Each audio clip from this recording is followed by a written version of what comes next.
Hello. So in this video, we're going to talk about He Left Quietly by Yael Farber and Duma Kumalo. This is attributed on the cover to Yael Farber, but again, theater as witness, these are 3 testimonial plays.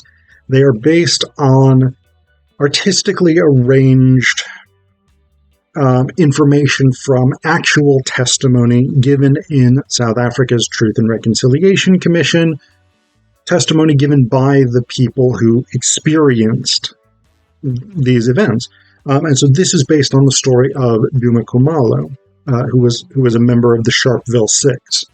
So I'll read you just briefly from this, A History of Text and Production Development, at the beginning of the essay, or beginning of the play, because this gives a very brief but clear explanation of the experiences of the Sharpeville Six. In 1984, Duma Kumalo was sentenced to death by hanging for his alleged participation in the mob killing of a town councillor in Sharpeville, South Africa. The trial was a miscarriage of justice that was hardly exceptional in apartheid South Africa. The case of the Sharpeville Six, as Kumalo and his co-accused became known, did, however, capture the attention of the world and bring to light the extent to which the South African justice system was deeply corrupt. 15 hours before they were due to be hanged, under intense international pressure, the state granted them a stay of execution. Kumalo served a further 4 years of a life sentence in prison. After 7 years incarceration for a crime he did not commit, he was released as part of political negotiations. So basically, this is, of the 3 plays in here, this is probably the most direct and, I don't want to say stereotypical, but the play that deals the most with the kind of thing that I think most of us think of when we think of apartheid oppression, right? False imprisonment, humiliation, torture, racism, things like this. Torture is not really dealt with in here, but there are these sort of degradations, humiliations, etc., etc. So we get that. Basically, this is largely the story of Kumalo's imprisonment and the long-lasting impact that had on him. One thing that differs about He Left Quietly, as opposed to A Woman in Waiting and Amajuba, the other 2 plays in this collection, is that this play incorporates outside source material to sort of support the experience of the storyteller, and B, it presents an actor listed in the script as young Duma, as opposed to just Duma, who performs a lot of the memories that Duma narrates. Duma, not throughout the entire play, but through a lot of the play, he actually just sits and tells his story, whereas in A Woman in Waiting, Tembe Machala Jones acted out the story as she was telling it. In Amajuba, the 5 people telling their stories acted it out with the other cast members in sort of supporting roles. In He Left Quietly, Kumalo does occasionally take on a particular role, but usually he's just doing the voice of a character. It's young Duma, a different actor, who's actually playing through the story itself. So that's an interesting difference, because there is a sort of disconnect, in a way, between the experience, between the physical body, right, of the person who experienced this prison sentence versus the person that we are seeing enacted. And yet it creates that sort of gap between the actor and the between the speaker and the performance. It also sets this up more as a memory, right? Whereas, so in the other plays where the narrators are also performing their histories, it is a memory. It is memory that's being presented, but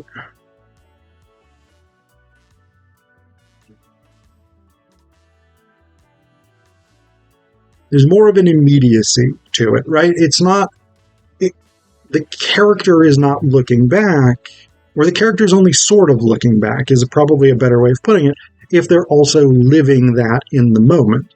Whereas Duma is looking back, and young Duma is living the experience. So we have that sort of theatricality in a way that's somewhat less clear with the other two plays. But we also have external sources. We have a woman. Let me find the description of her really quickly.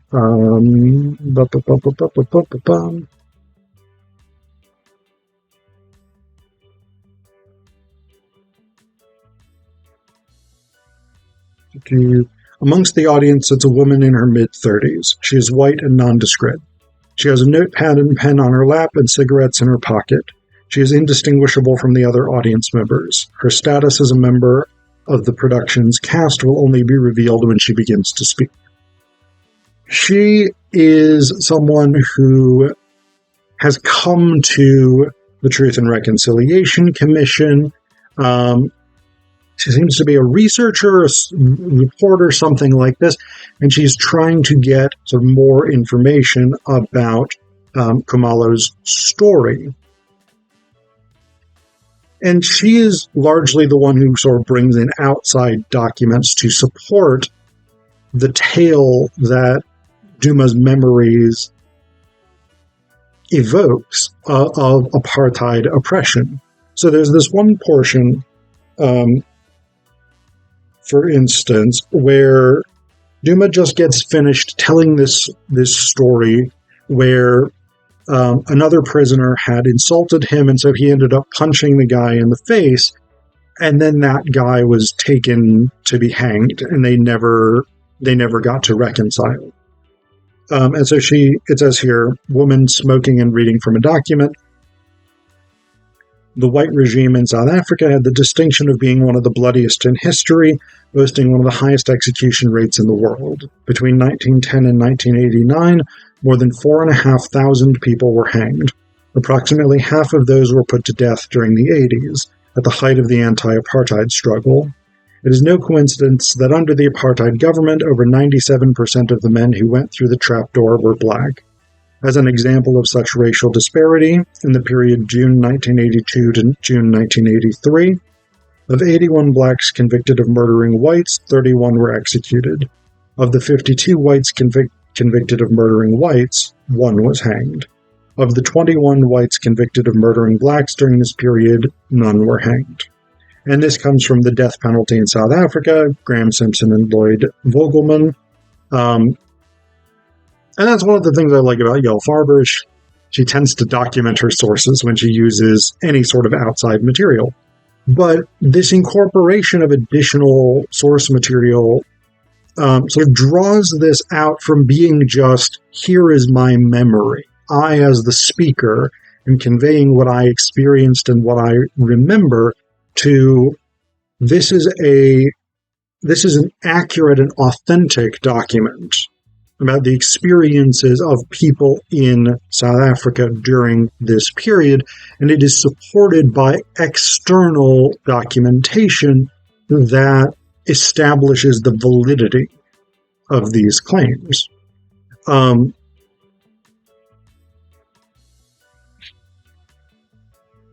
So we've got that element to it.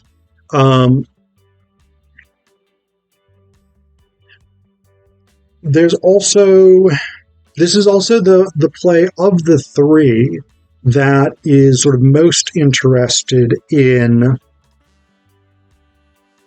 the question of listening to people's stories. The Truth and Reconciliation Commission, of course, was an incredibly important milestone in South African history. It did a lot to expose to the world exactly how brutal and violent the apartheid regime had been. But many white South Africans were reluctant to engage with the process.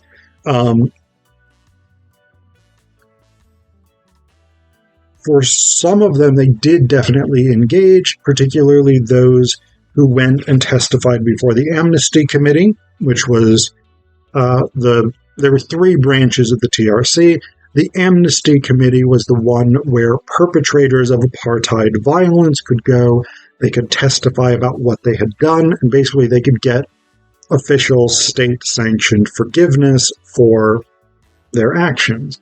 So a lot of whites did go to that, but a lot of whites did not go to the testimony about the abuses that had been suffered by Black, colored, and Indian people. A lot of white South Africans did not really want to know the details, and the woman in this play brings that element in as well.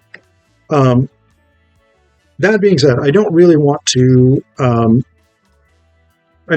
focus too much more on that. I do want to talk a little bit about Duma's experiences. It is very difficult to talk about Duma's experiences because it's time spent on death row in a racist system. And so there's a lot of sort of minor indignities, minor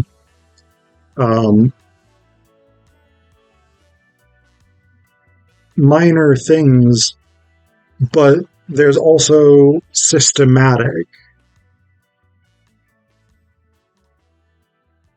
Violence isn't necessarily the right word, but systematic things that break down humanity, like only being allowed to speak for 4 hours a day. Other than that, having to remain silent. When he arrives, he's given the shortest prison uniform the guards can find because Kumalo was fairly tall, and he's given 2 left shoes. The diet being basically just soft gruel and cold coffee, and that's what they had to live on. These sorts of things.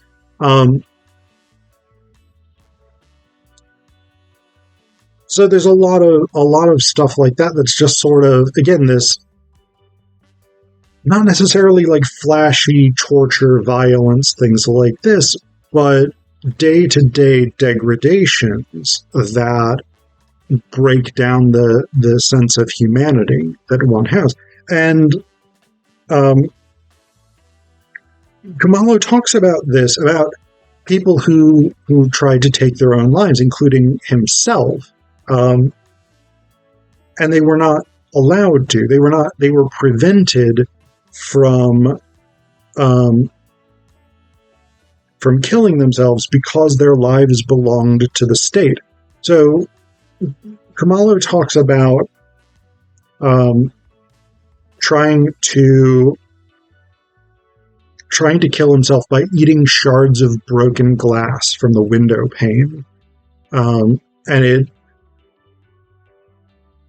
the glass like cut his insides up, but they took him to the doctor and then basically returned him to his cell. So again, this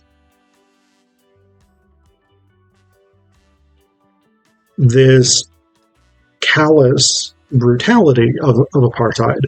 He talks about trying to break the bones in his legs so that he could see the outside world. He says he had 4 healthy teeth removed by the dentist because if you went to the dentist, you could look out the car window and see the sky, which you otherwise had no access to in death row. He talks about how his teeth are sort of permanently fanned out from grinding his teeth during nightmares every night, etc., etc. So, again, it is this incredibly brutal and violent experience, and yet one of the things that's really interesting, really starkly surprising about Kumalo's play is almost a complete absence of malice for the guards, even for the apartheid regime itself. There is definitely this sort of resistance, this anger at the universe more than anything else for what was done to him, but not necessarily. It's not necessarily like these guards were the problem, or the apartheid government was the problem, or something like this. Although that question does come up. There is this sort of question of the common purpose doctrine is what the Sharpeville Six were arrested under. Kumalo wasn't actually there when the guy he was arrested for, when the guy he was convicted of murdering was killed. Kumalo simply was not present, but he had been part of a demonstration earlier that day, and so under the common purpose doctrine, which basically it was a law that said if you do a thing that would predictably lead to a murder, you can be convicted of that murder. And it was abused extensively in apartheid South Africa to arrest people who had nothing to do with actual crimes that were committed, but because they were in some way politically active against the apartheid regime. And so this question of guilt does come up, but it comes from the woman. She says here, guilty by common purpose. This is toward the end of the play. But in the ever-widening circle of responsibility, where does liability end? Who, by this law of common purpose, would be responsible for the death of that town councillor on a dusty Sharpeville street? From an enraged mob to those who enforced impossible laws to the designers of a constitution that unleashed a million consequences, where does liability end? And what of us, the bystanders, participating by apathy in a crime against humanity? By the notion of common purpose, we all conspired in that man's death. Every day I hear people pleading extenuating circumstances here. We were just living our lives. We didn't know. Where had I heard those words before? We saw the smoke in the ovens, but we didn't know. If I have my father's eyes, what have I seen? How is it that we forget? And so it's a really interesting philosophical question. If you are going to have a doctrine of guilt by association, in which someone who participates in a political demonstration, for instance, is convicted because other people in that demonstration later killed someone, who exactly isn't responsible? I mean, the apartheid regime created the conditions that led to that demonstration. Aren't the creators of the apartheid regime guilty of that death? It's a difficult question, and I think it's interesting because Kumalo never takes really a stance on this. He never says the apartheid regime was wrong, was evil, was bad, whatever it is. There's a sense of universal injustice,